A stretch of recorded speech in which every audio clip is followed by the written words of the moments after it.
کیوں؟ اب آپ دیکھیں اللہ تعالیٰ نے ہر مخلوق کو پیدا کیا ہے نا، تو پھر حکم بھی تو اسی کا ہوگا نا۔ اور مالک جو ہے نا صاحب اختیار کو بھی کہتے ہیں۔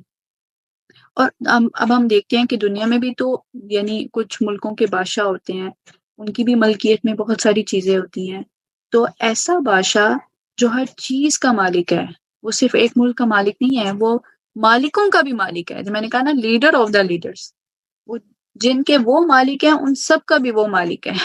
اور بے شک انہوں نے فائدہ حاصل کیا ملکیت حاصل کرنے کے لیے، یعنی جو دنیا کے بادشاہ ہیں وہ بہت سارے فائدے حاصل کرنے کے لیے جو ہے کسی بھی ملک کی ملکیت کو اون کرتے ہیں، لیکن اللہ کو تو ہم سے کوئی فائدہ نہیں ہے۔ اور پھر جو دنیا کے بادشاہ ہوتے ہیں ان کو دوسرے لوگوں کی ضرورت ہوتی ہے، ان کو وزیروں کی ضرورت، ان کو تو یہ نہیں پتا ہوتا کہ ہمیں کہیں سے جو ہے ہمیں ان کو سیکیورٹی چاہیے ہوتی ہے، ان کو خطرہ لاحق ہوتا ہے، ان کو ایک حکم دینے کے لیے بھی ایک پوری جو ہے نا اجلاس بٹھانا پڑتا ہے اور مشورے لینے پڑتے ہیں۔ لیکن اللہ تعالیٰ کو کسی کے مشورے کی ضرورت نہیں ہے۔ اللہ تعالیٰ اپنے علم اور اپنی حکمت سے اس پوری کائنات کی بادشاہت کو اون کیے ہوئے ہیں۔ اور پھر آپ دیکھیں کہ اللہ تعالیٰ کی ساری مخلوق جتنی بھی اوپر کے عالم میں بھی نیچے کے عالم میں بھی سب اس کی ملکیت میں ہے۔ سورج ہے، چاند ہے، رات ہے، دن ہے، ستارے ہیں، سیارے ہیں، فرشتے ہیں، روحیں ہیں، انسان ہیں، جن ہیں، پرندے ہیں، جانور ہیں، پہاڑ ہیں، پودے ہیں، سمندر ہیں، دریا ہیں، بادل ہیں، بارشیں ہیں، مٹی ہے، پہاڑ ہیں، ہوائیں ہیں، تیز آندیاں ہیں، ان کے علاوہ جن کو ہم شمار ہی نہیں کر سکتے۔ اور ہم کتنی مخلوق کو تو ہم جانتے ہی نہیں ہیں۔ ابھی تو ہم لوگ قرآن میں آتا ہے کہ ایسی اللہ تعالیٰ نے مخلوقات بنائی ہیں جن تک تو انسان پہنچے ہی نہیں ہے، وہ سب بھی اس کی ملکیت میں ہے۔ تو قرآن پاک میں کیا آتا ہے کہ اللہ کے لیے ہے بادشاہت آسمانوں اور زمین کی اور جو کچھ ان کے درمیان ہے۔ اتنی آسمان اور زمین کے درمیان میں کیا چیزیں ہیں وہ بھی واللہ عالم، اللہ تعالیٰ ہر چیز پہ قادر ہے۔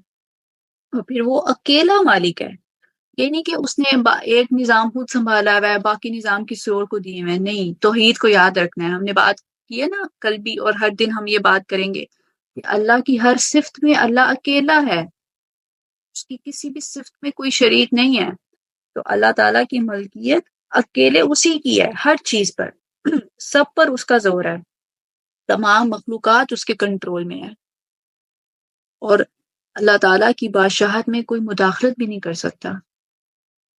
اور اللہ سبحانہ و تعالیٰ وہی حقیقی بادشاہ ہے، وہ زندہ بھی رکھتا ہے، وہ قائم بھی رکھتا ہے، اور وہ قادر ہے کہ اس پہ کوئی بھی کسی بھی قسم کا کوئی بوجھ نہیں ہے۔ اور اللہ تعالیٰ کی عظیم بادشاہت کو کوئی بھی چیز عاجز ہی نہیں کر سکتی۔ سورۃ البقرہ میں آیت الکرسی ہم پڑھتے ہیں نا، اس میں کیا آتا ہے؟ اللہ تعالیٰ کا انٹروڈکشن آتا ہے، اور ایک آیت آتی ہے وسع کرسیہ السماوات والارض، اس کی کرسی جو ہے، اس کا جو تخت ہے وہ آسمان و زمین میں ہے، چھایا ہوا ہے۔ یعنی اللہ کا تخت سے مراد کیا ہے کہ اس کی بادشاہت چھائی ہوئی ہے زمین و آسمان میں۔ ولا یؤود حفظہما، اچھا اب آپ دیکھیں ہر چیز کو اللہ تعالیٰ کنٹرول کر رہے ہیں، ٹھیک ہے، ہر چیز اس کی بادشاہت میں ہے، لیکن پھر بھی اللہ تعالیٰ کو کوئی بھی چیز کی حفاظت تھکاتی نہیں ہے، اللہ تعالیٰ تھک نہیں جاتے۔ ولا یؤودہ حفظہما، ان دونوں کی حفاظت، کن دونوں کی؟ زمین و آسمان میں جو کچھ ہے ان سب کی حفاظت اس کو تکاتی بھی نہیں ہے۔ وَهُوَ الْعَلِيُّ الْعَظِيمُ، اور وہ بہت بلند ہے، بہت عظمت والا ہے۔ اچھا آپ لوگوں کے کوئی کوشچن جو آ رہے ہیں نا چیٹس میں انشاءاللہ اینڈ پہ اس کے آنسرس کرتی ہوں، ٹھیک ہے؟ تو اب آپ دیکھیں ایک دفعہ نا، آپ مجھے نہیں پتا یہ نریشن اوتھینٹک ہے یا نہیں، لیکن چلیں ہم کچھ لیسن ہی لے لیں گے۔ موسیٰ علیہ السلام نے جو ہے نا اللہ تعالیٰ نے جب آیت الکرسی میں آتا ہے نا کہ اللہ تعالیٰ کو اونگ بھی نہیں آتی اور اللہ تعالیٰ کو نیند بھی نہیں آتی، تو اسی طرح موسیٰ علیہ السلام نے بھی پوچھا اللہ سے، تو اللہ تعالیٰ نے کہا کہ اچھا آپ نا ایسے کریں، آج آپ نے رات کو سونا نہیں ہے۔ وہ کہتے ٹھیک ہے۔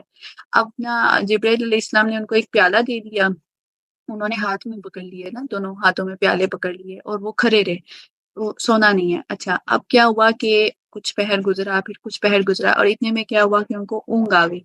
اب جب اونگ گئی نا تو ان کے ہاتھ سے پیالے گر کے ٹوٹ گئے۔